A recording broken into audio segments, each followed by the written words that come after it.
welcome back on this weird Wednesday, man. Let me tell you, I have not had technical issues in a long time.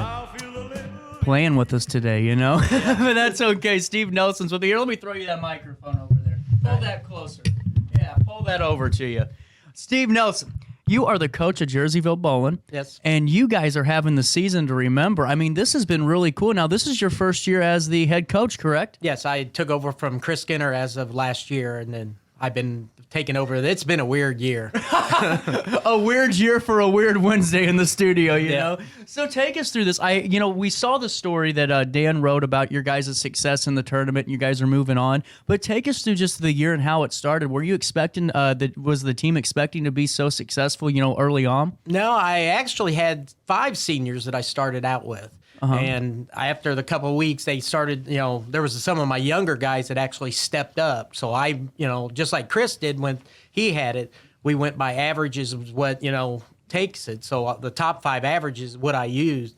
At the end of the year, I ended up having a freshman and a sophomore on my varsity team this year. That's incredible. So, yeah. And now we were talking a little bit briefly before, the segment started about what the normal average is. Take us through that, because I don't think people at home know. What's the average, for a junior varsity player that compared to the average of a varsity, player on your guys' squad? Yeah, a lot of the JV team is like 150 and below. Okay. And then the varsity is like 150 and above and that. So I don't even think I qualified. And I ended up having 3 guys that were over 200. Wow. On the averages. And then my next one, which was my 4th one, Adam Cribbs, he was 199. That's incredible. I don't even think I could be on the JV team, though. I don't even think my average is close to Yeah. I think I'd be at like a 70, maybe. But that's all good with me. I like it. I got to ask you, it seems like your team has a tight-knit group, and I wanted to, talk to you just about the tournament. Going into that, how was that? Because I know that you had to adapt a little bit on the fly and kind of make things work, but it seemed to go pretty well for you guys. Yeah, I've started a new thing this year. I had a captain, like the other sports did. And if I was where I couldn't be there, my captain, which was Jacob Elliott, he was the one that he would stand up and talk to everybody and keep everybody, in line and everything. So that's incredible. And so going into this, I mean, so take us through this. So the girls, both teams qualified, right, to move forward? Yes, both of them. And now, and how does this work? Because I'm still learning this game a little bit. Because I know with soccer, you move on. Just a team sport, you move on. Is there individual categories in this as well? Yeah, when it started out, the regionals, they take 4 teams. Okay, and then out of the with the teams that's not on the top 4, they take the next 10 individuals that's not on a qualifying team. Okay. That's incredible. And now this Saturday, is this the regional coming up? This is sectionals. This is so this is second step. Why are we moving this quick? I feel like the season winter sports just started not even a couple of weeks ago, and we're already at playoffs. Yeah. That's incredible. So sectionals, and then you move on to the state tournament, correct? And how are you guys looking ahead of that? How's the morale? But I mean, it has to be pretty high right now. Yeah, the girls are trying to catch up to the boys. The boys made it to state and finished 13th for the state. So now that's what the girls seen, everything the boys did. Now they want to do the same thing. So aim for 11, 10, maybe even take the whole darn thing. Huh? Oh, that'd be cool. That would be. Well, and take us through this. So how you're taking over, the program after Chris. And was there a rough transition for you? Was it pretty smooth sailing? It was pretty smooth. Chris is still there. He's in. He's not there. But I mean, if I ever have questions or anything, he's helped me. And then all the other the coaches that are like Dave Myers from Alton and Brian. A lot of them guys have actually stepped up to help me too if I ever have any issues. Really? So, yeah, it's been very good with everything that's going on. That's fantastic. I would have never really expected that at all. And I mean, that's got to be pretty, cool, because stepping into a role like that, I mean, you're becoming the head coach and you're overseeing it. I kind of get a little bit tensed up around season time. So how do you guys prepare during the off season or prepare for that season? Is there any type of, couple of weeks where you guys do like a fall training instead of a spring training? Yeah, actually, you can't do that with the IHSA rules. There's certain dates that we can actually have where we can have practices, and you're only allowed so many. Right. So like this summertime in that, if the kids want to come out, they can come out and bowl, and practice in that. And I work up at the Tri-County Bowl. Oh, cool. There. So, I'm there, and I can, if they come up, have questions, I can say, hey, do this, do that, But it can't be that, it's not an official. Yeah, Right. that's perfect. Yeah. fell right into your lap then. That's Yeah. I guess if the shoe fits, right? Yep. That's fantastic. So, in order to, how does for sectionals, how does it work? What do you need to qualify at? What's the place level at to move on to that state tournament? But you got to be in the top 6 teams Okay. or the top 20 individuals. That's Okay. not on the top 6 teams. So what they do is the top 6 teams, they take all the individuals out, and then they go the next 20 makes it through to state. That's really interesting. I always just find it fascinating how the different, playoffs and different things work. Yeah. That's really cool. Now, I guess you aren't planning on going anywhere from Jerseyville bowling. You're going to be here for a pretty long time. Yeah. What's your plans? Are you looking to add anything else or develop anything, or are you just happy with the way things are going and ready to hopefully get some more results for years to come? Yeah, the boys should be good for the next few years. I mean, even though I've lost 7 seniors this year. You got some bowlers on that team. Yeah, and the girls is where we're struggling at, but we need more bowlers. That's what it seems like. A lot of the sports, the girls is where they need to have bowlers. Yeah. I started out the year with 7 bowlers, girls, and I'm down to 5. Wow. And that's what you got to have for, the lineup is 5 for the varsity and then 4 for JV. So we didn't have a JV team. Wow. I just had just a varsity. Well, that's even more impressive that you were able to make all of this work as a team and, propel yourselves into a sectional, tournament. That's got to feel awesome. I mean, there is nothing. I mean, that's got to be prideful because, I mean, you're losing numbers. You lost 2, which, happens throughout the course of a year. But to be able to do that and then deliver results, oh, man, that's perfect. So, with your experience, what led you to become an assistant with Jerseyville Bowling? Chris Skinner and I grew up together. Oh, really? Yeah, he was, whenever I was a freshman, he was a senior, and he was actually my church counselor group.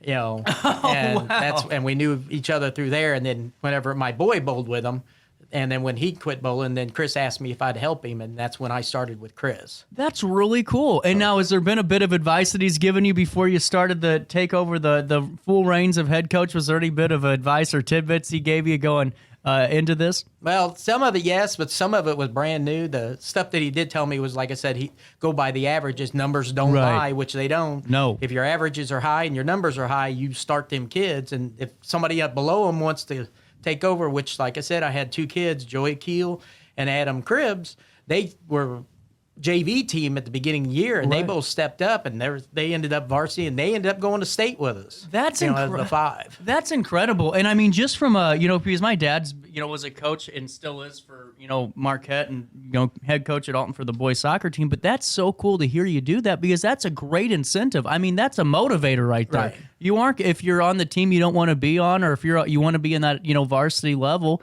then bowl like it and you'll be there. That's really, you got to put the effort in to do it. That's fantastic. And how how was the group? Describe it for us. Was it a fun group of kids to work with this year on both sides? Yeah, both sides. The boys were amazing. Like I said, the girls are coming around now because they're trying to do what the boys did. And they've seen everything, like the sectionals, the state, everything that goes with it. The noise, the screaming, everything. And now the girls are actually starting to.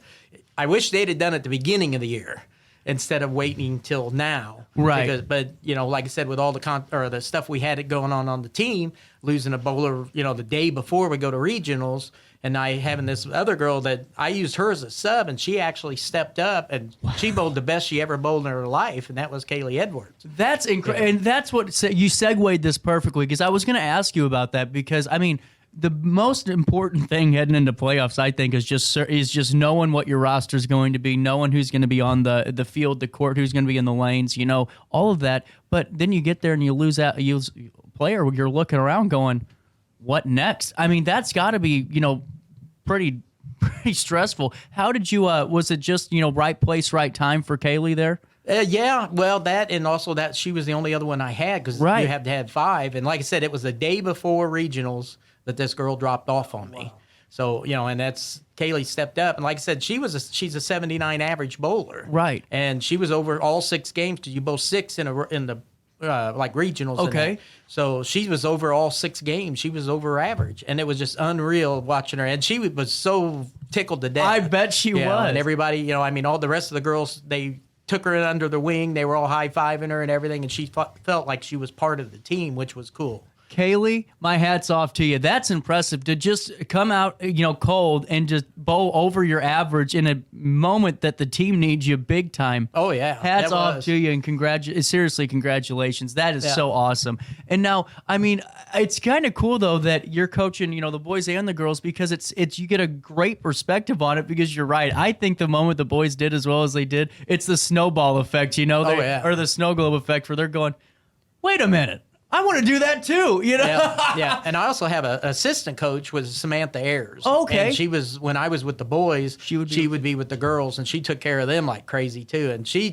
don't get enough credit out of it and that. But yeah, she's really been good for us. So that's incredible. Well, you guys have a really nice structure though. It seems like, where you have all these moving parts, because you got teams, bowling at different times and going in different directions. But the fact that you're able to kind of stay organized and keep that, motivation on both teams, right, I think proves why you had the season you had. I mean, that's something to hold your head high over. And now, in terms of recruitment and things, I know that you guys, probably would need more numbers for girls. And right.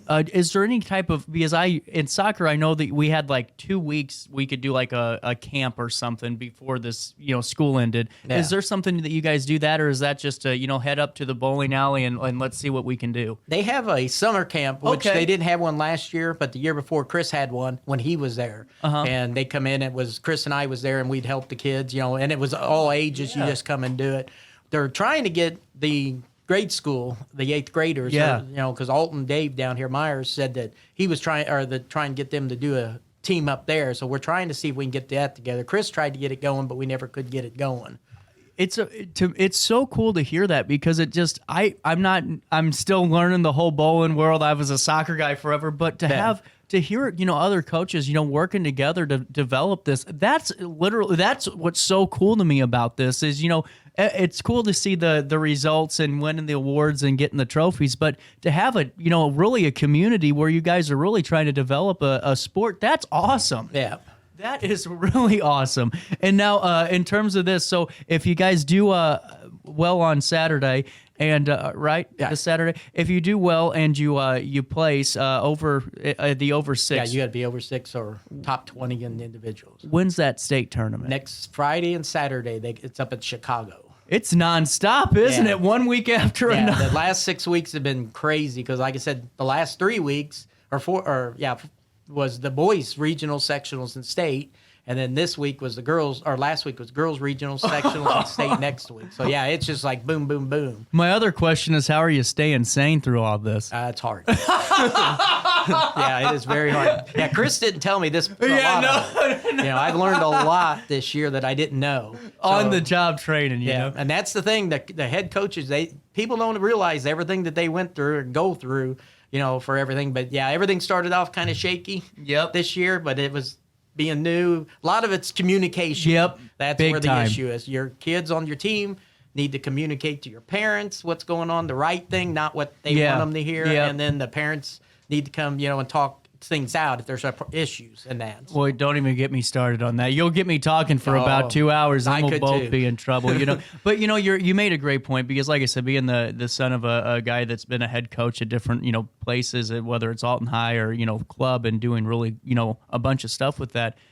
No one realizes the stress that you guys are under throughout the season, and making things work, and then dealing with all the static on the outside of the lanes or outside the field. I mean, it's really impressive. And Steve, I really appreciate you hanging out with us today. And is there anything else you'd like to talk about with the bowling team that I did not address yet? I have one guy, Jacob Elliott, which is now the lists come out for the top 5 for the bowlers of the year. Yeah. And Jacob Elliott for Jerseyville is on that list for the top 5 out of all the area's teams. And then I'm actually on for Coach of the Year this year. Congratulations! So, it's all been a weird. Yeah, it's been weird so far. It's a dream season. If anybody could do it, that would be what they want. Oh my! And then if just saying, hopes are there, but if the girls can actually make it to state and being a coach for the first year, and both teams making it to state, it'd be good. It's good for the schools, good for the sports, showing it and that. So no kidding. I mean, it's in another thing. I mean, when everyone talks about recruitment, it just gets me on my soapbox here. When you talk about recruitment, well, results are what help gain recruitment too, and help gain interest in it. And what you guys are doing, that is awesome. And congratulations to Jacob. Really, really cool. And congratulations, sir. Thank you. What's the ranking in there? Do we have a press release show? Because we got to get that out there. Not yet. They're supposed to be posting everything tomorrow, is what they said. We are going to everything, and then I'll also have the conference scores for tomorrow that'll come out. The top 24 area guys come out, and I got Jacob Elliott and Tyler Ayers are both on them so far. Danny Tao I think he was 26th. Is what he was on the list. So if two people don't, that's another tournament that's coming up for those kids, which the payout on that, it's not, they can't get cash, but it's all money that goes to their scholarship for college and everything. So. That's incredible. I mean, that is really cool. And seriously, a hell of a season. Yeah. And hopefully the girls finish it up strong by taking you to state in both. That would be so cool. I'm serious. I wouldn't know a coach first year to be able to say that they could do that. That's really awesome. I think we've had I think there's been 2 individuals go to state, and then the boys team went. I think it's been about 6 years ago the boys went to state, and they finished 9th. Wow. And that was our goal this year when we went to state, was we wanted to beat their top 9, which we ended up 13th. Started off slow the first 3 games, and then the second 3 they come on. We ended up 13th place, which you had to be in the top 12 to make it to day 2. We finished 13th, 13 pins out. Luckily, it wasn't Friday the 13th. Oh, no. Everything else was there. But if that would have happened, I wouldn't have taken the bus home. I know. I'd have walked. That is incredible. And when we get those listings out, we have to get them out right away. That is fantastic. And we'll always do what we can to support you guys. And if you have any news or if you want to come on to talk about a camp you guys are doing, you are more than welcome to do so. Okay. And Steve, thanks so much for hanging out with me. No problem. Anytime. It is 9:34 on this wonky Wednesday. We'll hope the buttons work, Steve, because we got a commercial break and bills to pay. If you're watching on RiverBender.com, you can catch past interviews right there at RiverBender.com /daily show if you're on Roku TV. We'll be back after this.